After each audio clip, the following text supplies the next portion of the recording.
itu engkau akan dihalau. Ibarat Allah, pada saat itu syaitan datang. Pada saat itu syaitan datang. Sayangnya dia datang dalam wujud keluarga kita yang sudah meninggal. Syaitan datang ketika kita mengalami awal-awal mengalami sakarat. Syaitan datang. Dia datang wujud ayah saya yang sudah meninggal, ibu bapak yang sudah meninggal, dalam wujud nenek yang sudah meninggal yang sangat sayang kepada kita. Dan dia bercerita, "Nak, ibu sudah terlebih dahulu mendahului engkau. Ibu menyesal, nak. Ternyata agama yang benar adalah agama Nasrani. Nak, pindahlah engkau ke dalam agama Nasrani.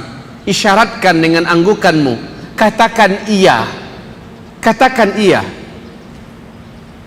maka engkau akan selamat, nak." Ini wujud penyempurnaan kasih sayang ibu kepada engkau. Ini bujukan setan dalam wujud ibu kita datang. Bapak ibu, ibu kalau nggak percaya, bapak kalau ingin coba, ya gimana mau dicoba, orang namanya juga sakaratul maut. Ya mau ditanya kepada orang yang sudah meninggal juga susah.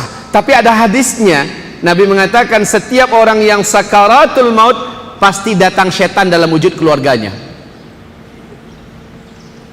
Lihat di halaman sebelahnya, hadis sampai-sampai Nabi pun berdoa kepada Allah.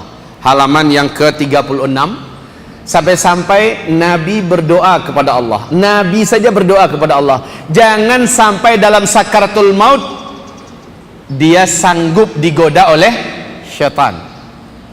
Lihat, Allahumma inni a'udzubika minat taraddi wal hadami wal gharaqi wal hariqi wa a'udzubika an yatakhabbatani asy-syaitanu 'indal maut. Nah ini dia. Lihat artinya dalam tulisan yang ditebalkan, aku berlindung kepada engkau ya Allah dari kerasukan setan pada detik-detik kematian. Maksudnya apa? Saat-saat sakit seperti itu, setan datang dalam wujud keluarga kita, wujud keluarga yang sudah meninggal, merayu kita agar keluar dari Islam. Kalau gagal ternyata emak kita yang almarhum padahal itu adalah setan, maka bapak almarhum yang datang lagi. Gagal juga, datang lagi teman-teman dekat yang udah meninggal. Benar nak kata ibu bapakmu tadi, benar wahai kawan, apa yang dikatakan oleh mak bapakmu, bahwa agama yang benar itu adalah agama Yahudi, masuklah ke Yahudi. Agama yang benar adalah Nasrani, masuklah ke Nasrani. Wallahi, kalau ikatan akidah orang selama hidup ini tidaklah kuat, tidaklah benar, pasti dia akan murtad, lalu dia mengangguk. Cukup dengan anggukan itu, dia sudah keluar dari Islam. Inilah perjuangan puncak dari syaitan kepada setiap manusia yang akan sakaratul maut. Saya pasti didatangi syaitan nanti, bapak ibu juga pasti didatangi. Masalahnya dia sanggup menggoda kita atau tidak tergantung ketika hidup. Bagaimana kita mengetahui dan mendalami tauhid kepada Allah dan akidah yang sahih.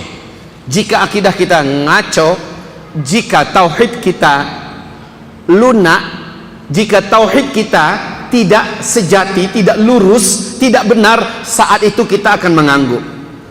Kita akan membenarkan ajakan setan-setan dalam wujud orang tua, keluarga, teman yang sudah duluan meninggal. Makanya Nabi berdoa, dan saya rasa doa ini pantas juga untuk bapak ibu bacakan. Wa inni a'udzubika min ayyatakhabbatani syaitan 'indal maut. Aku berlindung kepada engkau ya Allah, janganlah sampai diriku mampu dikuasai oleh syaitan ketika akan mati, sakarat. Baru-baru ini, 4 hari yang lalu, sebelum saya ke Jakarta kemarin, telah meninggal ibunda kami yang kami sayangi, Bunda Miss di Payakumbuh. Dia adalah seorang wanita yang luar biasa gigihnya di pengajian. Dia adalah penggerak umat, meninggal dunia. Apa kata keluarganya? Menjelang dia meninggal dunia, dia selalu mengatakan, terdengar oleh keluarganya, enggak, pai. Tahu apa maksudnya? Ya? Menolak. Ibu ini menolak, enggak, pai. Maksudnya saya tidak mau, pergi. yang saya ilmui dan yang kami ilmui, inilah rayuan setan itu. Setan datang merayunya untuk masuk ke agama lain agar keluar dari Islam. Ibu ini mengatakan tidak, pergi kalian, pergi. Padahal dia udah nggak bisa ngomong, Bu, tapi untuk yang mengusir ini dia sanggup pai. Masya Allah, enggak, pai. Hamba-hamba Allah yang kami muliakan, iman kita dalam hidup ini jujur atau tidak, iman itulah yang akan menjadi yang satu-satunya masih ingat oleh kita. Sementara ketika itu kita sudah tidak ingat lagi, bahkan membaca la ilaha illallah saja sudah hampir-hampir tidak ingat lagi. Makanya perlu dibantu dengan talqin, ya, perlu dibantu dengan talqin. Saat-saat sakarat itu Pak, kita sudah hampir lupa semuanya. Wallahi, hanya iman yang benar yang ada dalam hiduplah yang mampu menjadikan kita sanggup bertahan saat godaan syaitan itu datang. Ibarat Allah, ma'asyiral muslimin,